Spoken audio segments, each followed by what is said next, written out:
شعبان کا مہینہ اپنے اختتام کی طرف رواں دواں ہے۔ اس کے متصل بعد ماہ صیام رمضان کا مہینہ شروع ہونے والا ہے۔ اللہ تعالیٰ سے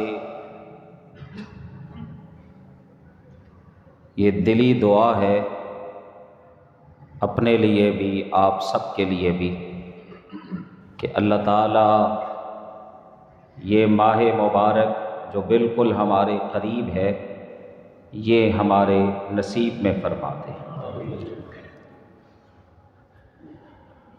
رمضان المبارک کا مہینہ آنے سے پہلے اس کے لیے تیاری کرنا اور اس کے لیے پلاننگ کرنا یہ انتہائی ایک مومن مسلمان کے لیے لازم اور ضروری ہے۔ سب سے پہلی چیز رمضان کے آنے سے پہلے جو ہم سب کے لیے انتہائی لازم اور ضروری ہے وہ ضرور کیجئے گا، وہ ہے اخلاص کا پیدا ہونا، اپنے اندر اخلاص پیدا کرنا، یہ انتہائی ضروری ہے۔ آج کل میڈیا کا دور ہے، تو جو بھی انسان نیکی کرتا ہے تو وہ کوشش کرتا ہے کہ اس کو میں لوگوں کو بھی بتاؤں، لوگوں کو بھی دکھاؤں۔ اگرچہ یہ ایک بہترین ذریعہ ہے نیکی کے پھیلانے کا، لیکن جہاں یہ ذریعہ بہت ہی عمدہ اللہ تعالیٰ نے عطا کیا ہے وہاں پہ اخلاص بہت پیچھے چلا گیا، تو اس لیے انتہائی ضروری ہے، لازم ہے کہ ہم اپنے اندر اخلاص پیدا کریں، کیونکہ کوئی بھی عمل اللہ کی بارگاہ میں اس وقت تک قبول نہیں ہوتا جب تک وہ خالص اللہ کے لیے نہ کیا جائے، اللہ کی رضا کے لیے وہ عمل نہ کیا جائے تو وہ عمل اللہ کی بارگاہ میں قبول نہیں ہوتا۔ تو رمضان سے پہلے اپنی نیتوں کو صاف کرے، اپنی نیتوں کے اندر اخلاص پیدا کرے، کیونکہ ہر عمل کی بنیاد وہ نیت ہے۔ جیسی کسی کی نیت ہوگی ویسا ہی اللہ کی طرف سے اس کو اجر اور صلہ ملے۔ اگر آپ کی نیت صرف اللہ کی رضا ہے تو اللہ اپنی رضا ضرور عطا فرمائے۔ اور رمضان کا مہینہ تو ویسے بھی نیکیوں کا موسم بہار ہے، اس میں اگر نیت بندے کی خالص نہ ہوئی تو آپ دیکھیں کس قدر نقصان ہوگا، تو اس لیے نیت کو خالص کریں اللہ کی رضا کے لیے۔ اسی طرح پچھلی دفعہ آپ کو بتایا تھا کہ وہ کون سے اعمال ہیں جو ہم نے رمضان المبارک کے اندر سر انجام دینے ہیں۔ ان میں سے ایک عمل جو تو اللہ کی طرف سے فرض ہے وہ ہے دن کا روزہ، اور صرف ایک دن کا روزہ نہیں بلکہ سارے مہینے کا کہ روزے یہ ایک مومن مسلمان پر فرض ہے۔ ہاں، اللہ تعالیٰ نے رخصتیں دے دی ہیں کہ اگر کوئی بیمار ہے وہ روزہ نہیں رکھ سکتا تو بعد میں رکھ لے، اگر کوئی مسافر ہے سفر پر ہے وہ روزہ نہیں رکھ سکتا اور جناب اس کو اجازت بھی ہے سفر کے دوران تو وہ بعد میں رمضان کے بعد جو چھوٹا ہے روزہ اس کی قضا دے۔ اسی طرح ایک بندہ وہ ہوتا ہے جو دائمی مریض ہے، دائمی بیمار ہے، ہمیشہ کا بیمار ہے، اور روزہ رکھنے سے اس کی بیماری میں اضافے کا اندیشہ ہے،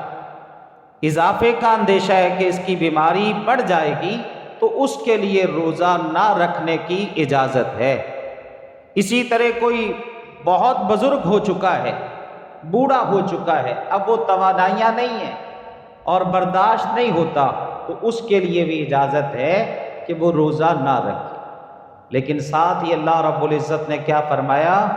عَلَى الَّذِينَ يُطِيقُونَهُ فِدْيَةٌ طَعَامُ مسکین، وہ فدیے میں ایک مسکین کا کھانا دے، ایک مسکین کو کھانا کھلا دے فدیے۔ اب وہ ہر ایک بندہ اپنی وسعت کو جانتا ہے کہ وہ کیسا کھانا کھاتا ہے، ہر ایک کا اپنا اپنا انداز ہے۔ کوئی بہت عمدہ اچھا کھانا کھانے والے ہوتے ہیں، کوئی درمیانہ کھانا کھانے والے ہوتے ہیں، کوئی اپنی وسعت اور طاقت کے مطابق اس سے بھی نیچے ہے معاملہ۔ تو جیسا وہ کھانا کھاتا ہے ویسا ہی کسی مسکین کو کھانا کھلا دے۔ کون؟ جو دائمی مریض ہے یا جو بہت بزرگ ہو چکا ہے، بوڑھا ہو چکا ہے۔ حضرت انس بن مالک رضی اللہ تعالی عنہ کے بارے میں آتا ہے کہ انس رضی اللہ تعالی عنہ، اللہ تعالیٰ نے ان کو لمبی عمر عطا فرمائی، اور یہ دعا بھی تھی محمد مصطفیٰ صلی اللہ علیہ وسلم کی کہ اللہ انس کو لمبی عمر عطا فرمائے۔ تو 100 سال سے زیادہ ان کی عمر، تو آخری 2-3 سال وہ روزہ نہ رکھ سکتے، بزرگی کی بنا پر، بڑھاپے کی وجہ سے وہ روزہ نہ رکھ سکتے، اتنی ہمت نہ رہی، اتنی طاقت نہ رہی۔ تو پھر حضرت انس بن مالک رضی اللہ تعالی عنہ مسکین کو کھانا کھلاتے اور اس کا خاص اہتمام کرتے، یعنی گھر میں گوشت پکواتے اور پھر اس کے ساتھ حضرت انس بن مالک رضی اللہ تعالی عنہ کھانا کھلایا کرتے۔ تو اس لیے جو بھی آپ کی طاقت ہے، استطاعت ہے، تو اس کے مطابق آپ مسکین کو کھانا کھلا دیں۔ یہ روزہ نہ رکھنے کا فدیہ ہے اس بندے کے لیے جو دائمی مریض ہے یا بڑھاپے میں پہنچ چکا ہے، بوڑھا ہو چکا ہے۔ اسی طرح اللہ رب العزت نے فرمایا من تطوع خیرا فہو خیر اللہ، ایک کی بجائے 2 کو کھلا دے، 2 کی بجائے 3 کو کھلا دے، 3 کی بجائے 4 کو کھلا دے۔ جتنی نیکی کرے گا، جتنا یہ کام کرے گا، اس کے لیے اتنا ہی زیادہ بہتر ہو۔ تو اس لیے جو 1 کی بجائے 2 کو کھلانا چاہتا ہے وہ کھلا سکتا ہے، اللہ تعالیٰ اس کو اتنی ہی نیکی عطا فرمائے گا۔ لیکن ایک مسکین کو کھانا کھلانا، اس کا فدیہ دینا، یہ لازم اور ضروری ہے۔ اسی طرح اللہ اکبر، دوسرا کام وہ رات کا قیام، اس کو معمولی نہ جانے۔ جیسے میں نے پچھلی مرتبہ بھی حدیث سنائی تھی رسول اللہ صلی اللہ علیہ وسلم کی کہ یہ کتنا بڑا عمل ہے کہ اللہ تعالیٰ سابقہ گناہوں کو معاف کرتا ہے، اور خاص کر امام کے ساتھ جماعت کے ساتھ جو ہے نا وہ یہ نفلی نماز پڑھنا۔ ہاں اجازت ہے، انفرادی طور پر بھی آپ یہ عبادت کر سکتے ہیں، اور جو ہے نا وہ اجتماعی طور پر بھی، یعنی جماعت کے ساتھ بھی آپ عبادت کر سکتے ہیں۔ اگر آپ کو اللہ تعالیٰ نے ہمت دی ہے، طاقت دی ہے، تو آپ جماعت کے ساتھ پڑھیں۔ رسول اللہ صلی اللہ علیہ وسلم کا فرمان ہے جو امام کے ساتھ قیام کرتا ہے اور پھر اس وقت تک نماز میں رہتا ہے جب تک امام وہ نماز ختم نہیں کر دیتا، فارغ نہیں ہو جاتا، تو اللہ تعالیٰ جماعت کے ساتھ نماز پڑھنے کی وجہ سے ساری رات کے قیام کا اجر و ثواب اس بندے کے کھاتے میں لکھ دیتا۔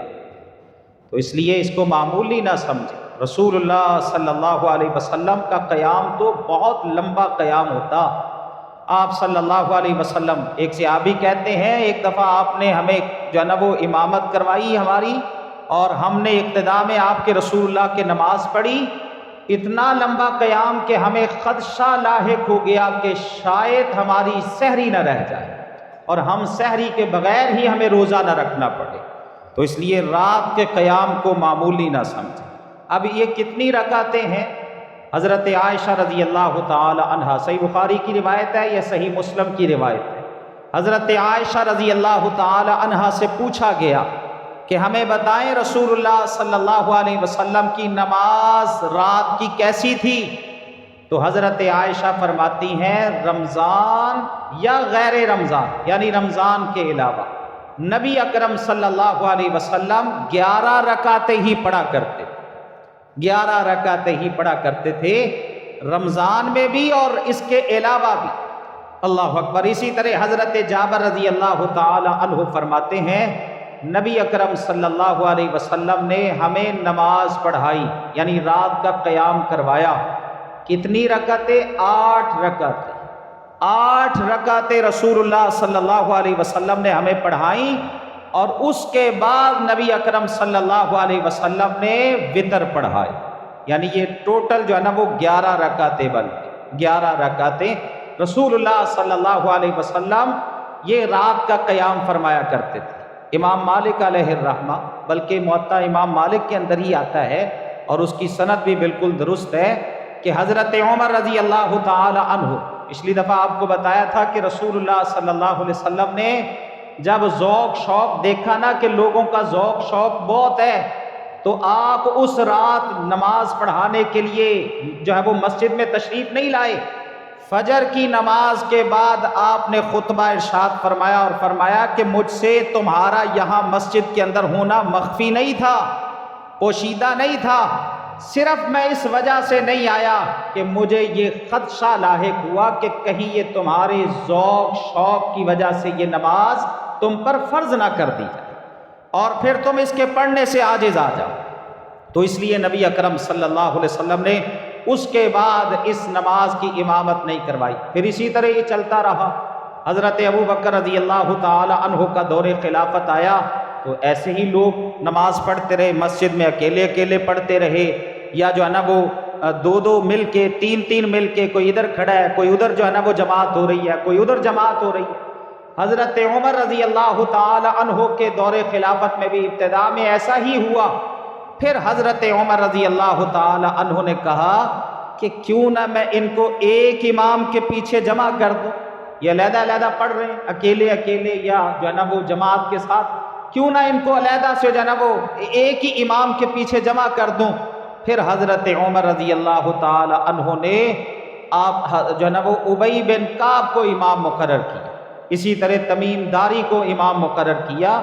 ان کے پیچھے جو پھر جو ہے نا وہ لوگ نماز پڑھتے، اور موطا امام مالک کے اندر آتا ہے کہ حضرت عمر رضی اللہ تعالی عنہ کے حکم سے ان دونوں نے لوگوں کو 11 رکعتیں ہی پڑھائی، 11 رکعتیں ہی پڑھائیں، 11 رکعتیں۔ اور جو نا وہ ان کا لمبا ہونا، یعنی کس قدر قیام لمبا ہوتا، خشوع خضوع، اس کے بارے میں تو آپ سوچ ہی نہیں سکتے۔ ہمارے ہاں تو چونکہ عام مسجدوں کے اندر 20 رکعتیں پڑھائی جاتی ہیں، جنہوں نے 11 پڑھنی ہوتی نا وہ 10 پڑھ کے وہاں سے نکل جاتے ہیں کہ یار جلدی فارغ ہو جائیں۔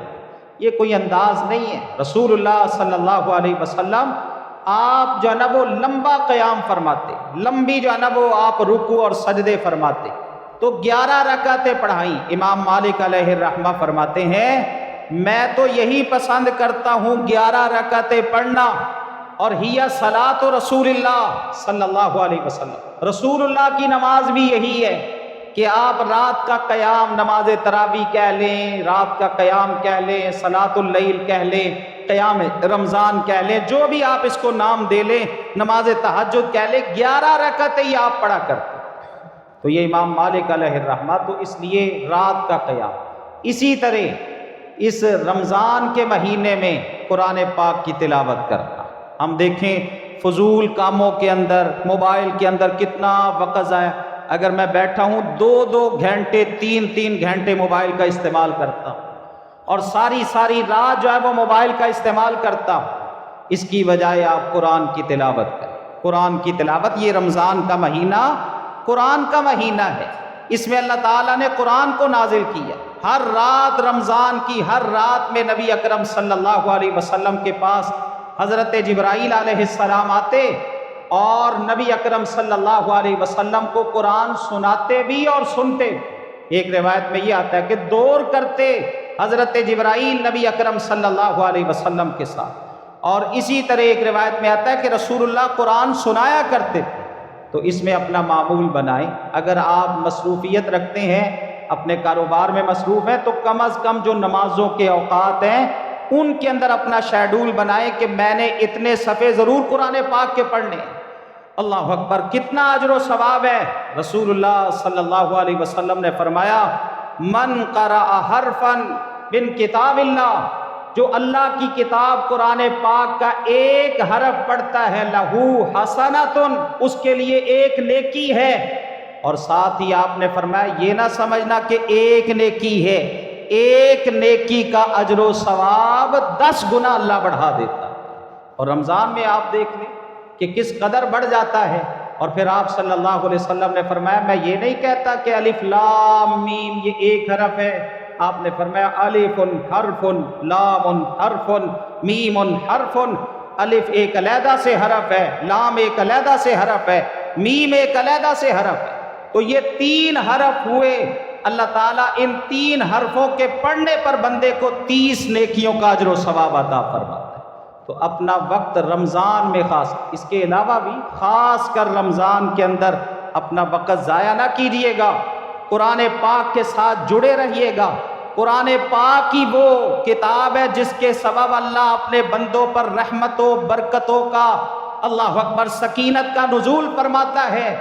ایک صحابی رات کے وقت سورۃ الکہف کی تلاوت کر رہے تھے، اللہ اکبر، رسول اللہ صلی اللہ علیہ وسلم کے دور میں آپ کے صحابی رات کے وقت قرآن پاک پڑھ رہے ہیں، سورۃ الکہف پڑھ رہے ہیں، تو وہ کیا دیکھتے کہ ایک بادل وہ ان کے اوپر جو ہے وہ سایہ کرتا ہے اور بالکل ان کے قریب آتا چلا گیا، وہ ڈر گئے۔ صبح ہوئی، رسول اللہ صلی اللہ علیہ وسلم کو آ کے انہوں نے بتایا اللہ کے نبی میں قرآن پڑھ رہا تھا، بادل تو موجود نہیں تھا، لیکن اچانک ایک جو ہے نا وہ بادل کا ٹکڑا آیا اور میرے اوپر اس نے آ کے سایہ کیا اور میرے قریب آتا چلا گیا۔ رسول اللہ صلی اللہ علیہ وسلم نے فرمایا تلک السکینہ، وہ سکینت تھی، اللہ اکبر، وہ رحمت تھی اللہ کی طرف سے اترنے والی جو قرآن کے سبب اتر رہی تھی۔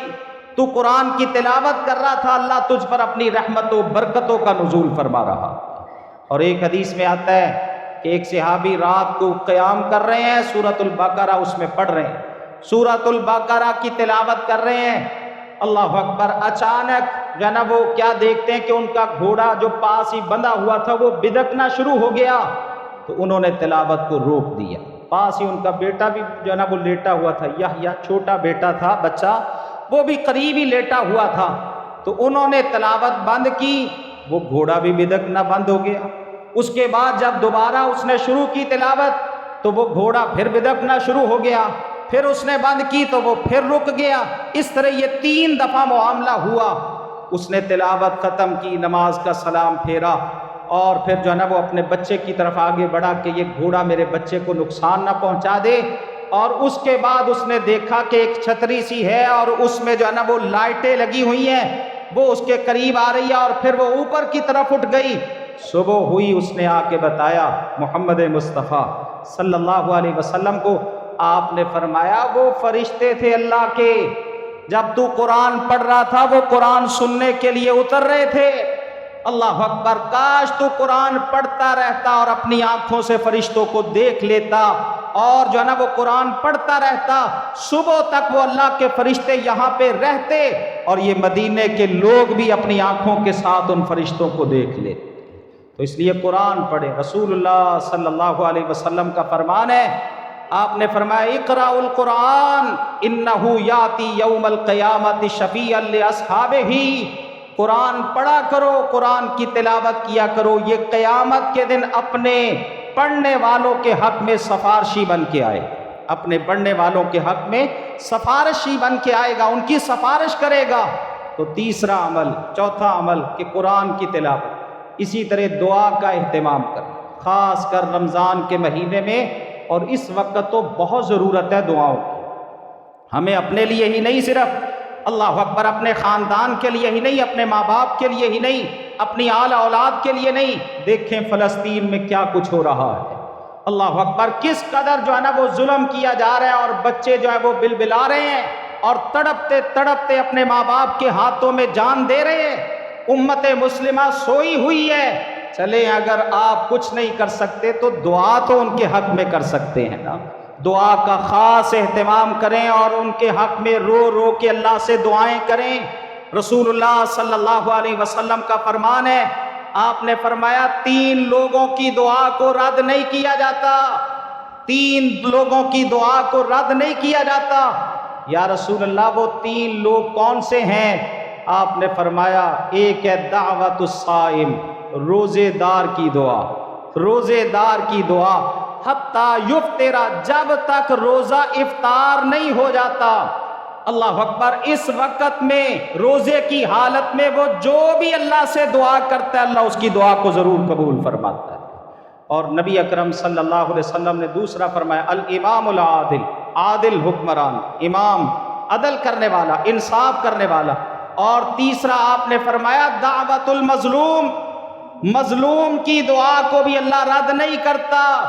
اللہ اکبر، رسول اللہ کا فرمان ہے، بلکہ اگلے الفاظ ان کا ترجمہ یہ ہے، آپ نے فرمایا مظلوم کی دعا کے لیے تو اللہ آسمان کے سارے دروازے کھول دیتا ہے اور وہ دعا اوپر چڑھتی ہے، اور پھر اللہ فرماتا ہے وَعِزَّتِي، میری عزت کی قسم ہے میں تیری ضرور مدد کروں گا، چاہے کچھ دیر کے بعد ہی تیری مدد کروں گا۔ تو اس لیے ان مظلوموں کی بد دعا سے بچیے گا۔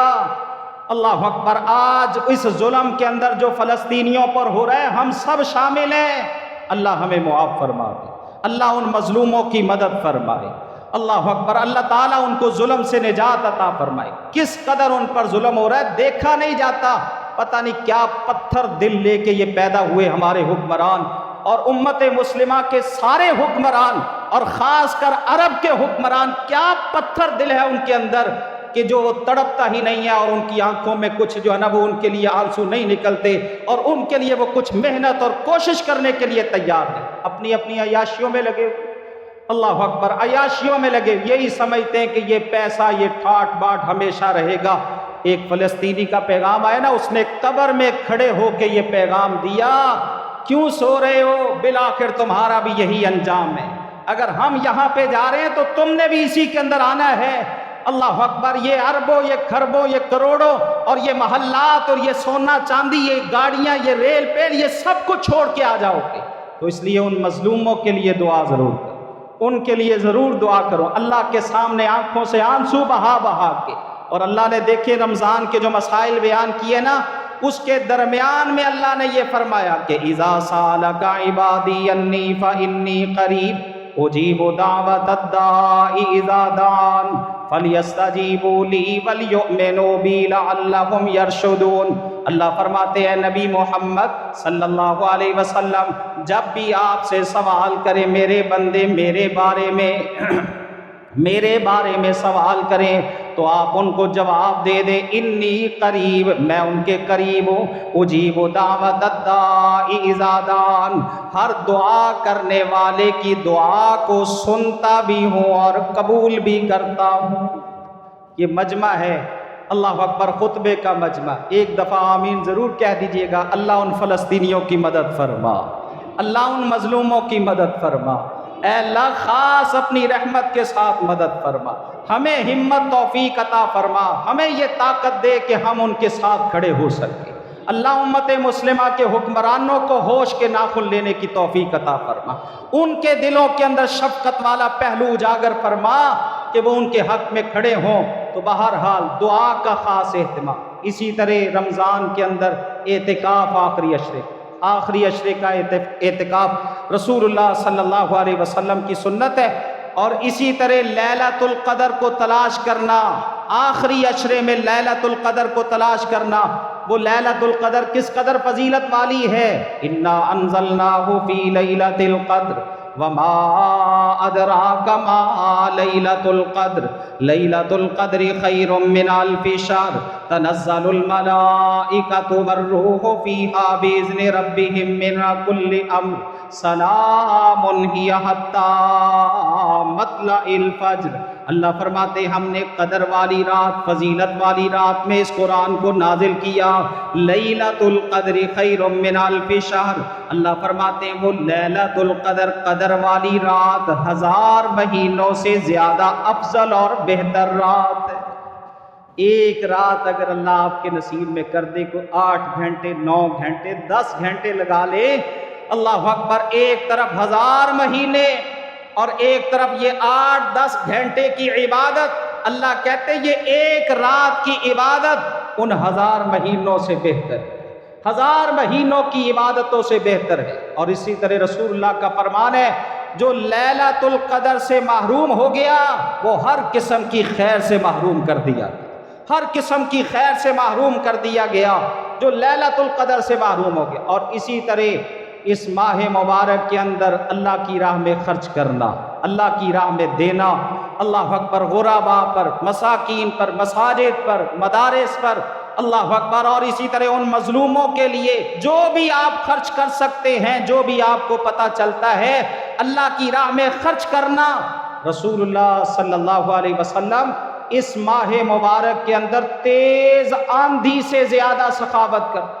تیز آندھی جب ہوا چلتی ہر گھر کے اندر پہنچتی ہے، اللہ اکبر، ہر چیز کے اوپر سے وہ گزرتی ہے، اسی طرح رسول اللہ صلی اللہ علیہ وسلم تیز آندھی سے زیادہ آپ سخاوت کیا کرتے، اور خاص کر رمضان کے مہینے کے اندر۔ اور نبی اکرم صلی اللہ علیہ وسلم کے بے شمار فرامین ہیں کہ جس میں آپ نے اللہ کی راہ میں خرچ کرنے کا کہا ہے۔ ایک آیت قرآن کی اتری، لَن تَنَالُوا الْبِرَّ حَتَّىٰ تُنْفِقُوا مِمَّا تُحِبُّونَ وَمَا تُنْفِقُوا مِنْ شَيْءٍ فَإِنَّ اللَّهَ بِهِ عَلِيمٌ۔ اللہ کہتے ہیں اس وقت تک تم نیکی نہیں حاصل کر سکتے جب تک اللہ کی راہ میں اپنی محبوب چیز نہیں خرچ کرتے۔